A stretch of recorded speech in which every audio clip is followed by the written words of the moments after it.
گردن تان یار بر زخمی دلم نمک می پاشی استر جلال نجیبی برود استر جلال نجیبی برود زنده باد زنده باد این بچه بیری چه مرا تو چرا کتید گرفتی پرنوش سلام علیکم پرنوش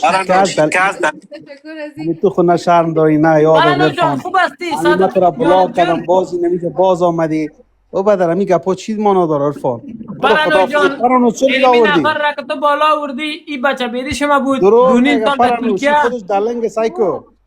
باش من صدایش بسته کنم پرنوش جان توضیح بتم این دونین سال در ترکیه بچه بیریشم بود برش فامیلی خرچ مصرف لغت کلش در گردن ما بود فامیلی پاییره تا ترکیه کشید حالا مرا محکم گرفتم میگه تو مرا در پایت میگی مرا فروخت خیز بریخ است لوده لوده گپا نزن فامیلی گپا ببخشید پیسه تا گریختان بله پیسه مرا گرفتان موتر مرا 13000 دلار فروخته گریختانده همیال سر شاید میکشم سایکو خانم پرنوش سایکو چل وینم بابا زنگ نه یک دقیقه پرنوش یک نفر از زنگ میدونم خیلی شایدی میتستم میگه بچه بیریشیم بود صحیح صبر نه بچه خیلی باش که من نمبر اولا را بکشم پرنوش یک دقیقه صبر من نفر از زنگ میدونم که تو بچه بیریشیم بود یا خانم پرنوش این خود دروغ میگه خب مرا میگه که مرا خارج بکش ما گفتم برو بچه حالو تاریخ تیر شده حالی گپا فایده نداره اینا زنگ بزنه بابا تو را کن کردی ما صبر اینا ما زنگ من نفرک بچه بریش او بچه بیادبی نکو خانم پرنوش چقدر بیادب هستی پیسه ما چرا گرفتاندی بابا تو شاید پیسه ما چرا گرفتاندی میبینی چقدر بیادب است الو سلام علیکم امو شاهین بچه بیریشیم بود یا نه در ترکیه کن که میکردمش میامدی میگفتی نکو سایکو خانم پرنوش باش صدای زیر ما میوت کنه نه سایکو ما صدای تا میوت کنم سایکو بگو تو بچه توضیح بده این که هستی بسیار سایکو بیادبی کردم دختر هستی جنام یک چیز دیگر نگرفت دیدی؟ صحیح سلامت باشه سرش اشنات کشیدم من خدا حافظ دیدی من سرش اشنات کشیدم پرنوش دیدی؟ تو کنیم چطور شوه خیلی این حالا ما یک رقمی را پرنوش میبختم کی بچه بیریشیم بود خودکاری کرده به نه مقامتم شاید است که بچه بیریشیم بود میشه لوده مقامت داده ای داخل نکن مقامت شایدی نمیتا گپای لودگی نزد تو بچه بیریشیم بودی من تو بچه یک مرده ترکیه کن کردم از پیش من خیستی گریختی صدای ما داری؟ عرفان تو لودگی میکنم مقامت یک لحظه شاهین یک لحظه یک خانم هست بانو پرنوشی که هست یک لحظه شاهین بانو پرنوش همینجا قاضی باش از قضاوت کنم عرفان یک لحظه ارفان جان درود ببخشید یک خانم برش نفهمیدم خانم پرنوش چی گفتی؟ یک لحظه برو تسته که حالی صحبت میکنه ببخشید نه این خود شاهین از بچه بیری شما بودید در ترکیه پیسای ما رو چک میسازه اینا ما چه پاسی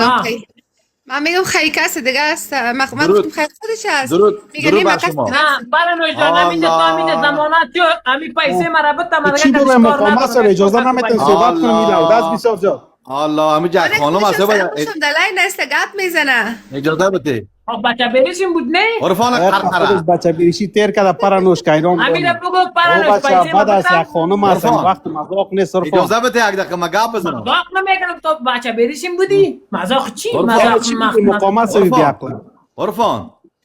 همین یک خانم هست کمی یک صحبت کنیم درود بر شما بانو محترم پرنوش خوب هست انشالله علیکم السلام تشکر زنده باشی من خوب هستم بخش اینا نمودن خدا که جو صحتمند باشی من خیلی وقت بعد امروز صحبت کردم دوستا عزیز بانو پرنوش هر شخص محترمه یگانه چیزی که از این من خیلی حمایت میکنم طرفدارش هستم تبلیغاتی که میکنه درباره نفهم لباسا درباره چیزا خیلی بالای خود حاکمیت داره لباسا را اینجا بسکلم که من خانم پرنوش آوردیم من همینجا خانم پرنوش خانم پرنوش همینجا قضاوت کنه مشکل ما را حل بسازه از طرف ما وکیل است که نمیشاین بچه بیریشیم بود پیسه ما گرفتانده تاکه نه مقامت نمیدی چی میگه ایلاوده بدر شاین بچه بیریشیم بودی پیسه ما گرفتاندی پیسه ما بودی خلاص نه مقامت من کارت ندارم همین اول شاین تو چرا کمی خرید املای کمی اول یک خانم هست اینجا تو رو به خدا شرم است بدر مقامت خراسانی خواستم ای را فالو داره ای را مایت نا آورده میره ما بلاک کردیم پرنوش بدر همین بختران پیشم عرفان شما به خدا اینمی بلا کسی بچه بیرشیم بود او بر بچه زنگ میگه زدم نزن که جواب باز دادم لا چتش حول ولا عرفان او بچه بر چی زنگ اینه؟ زدم خودتی جواب صبر بگو. دادم گفتم یک پیش من دفعه رایی که صبر تو چی؟ کارت ندارم عرفان بچه بیرشیم بودید عرفان نه او بدر همی جا خانم کاورد به می خانم احترام کنه نقلن خب آقا بیادر امی خانم ما آوردیم امی خانم قضاوت کن امی خانم از طرف ما وکیل پرنوش بسیار دختر هوشیار است امی شاهین بچه بریشیم بود 2.5 سال در ترکیه نگاهش کردم هر دو برد در گردن ما افسر عرفان عرفان چرت فرد عرفان در گردن عرفان تصویر تا مقامت یک لحظه